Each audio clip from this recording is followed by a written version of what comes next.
Let's go now to our Tanya Fletcher, who's at the Nanaimo station bus loop in East Vancouver to see what kind of impact the strike is having on this evening commute. Tanya, looks pretty quiet there.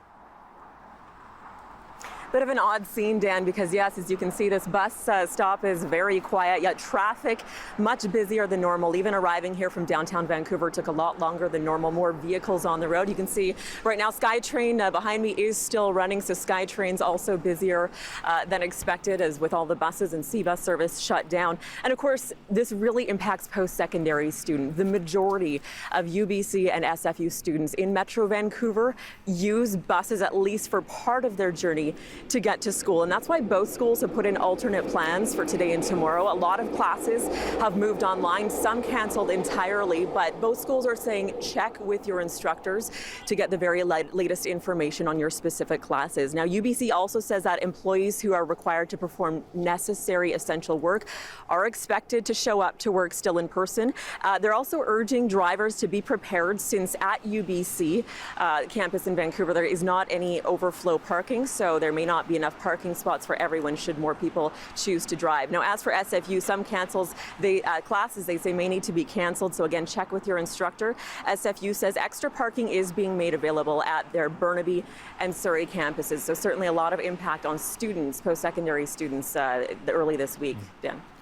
And Tanya, we heard it in Mira's story when prices spiking for ride shares. We understand Uber is now limiting price surging during this strike. Is that right?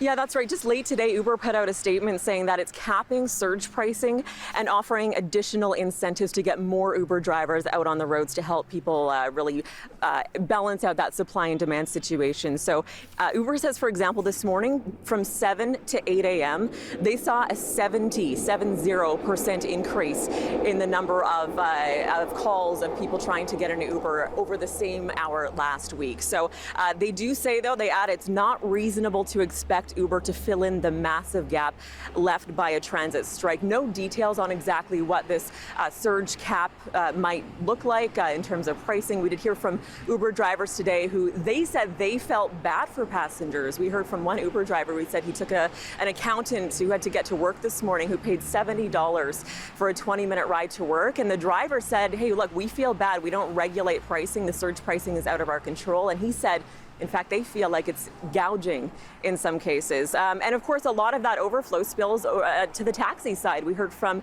the president of Yellow Cab. He said that as soon as this strike action took effect at 3 a.m., they were all hands on deck trying to get cabs lined up. They switched some people who were at, some drivers who usually go to the airport elsewhere in the city to try to prioritize based on urgency in terms of people needing a taxi ride. So, of course, a lot of this will overflow into tomorrow. We'll see how the morning commute goes as well, Dan.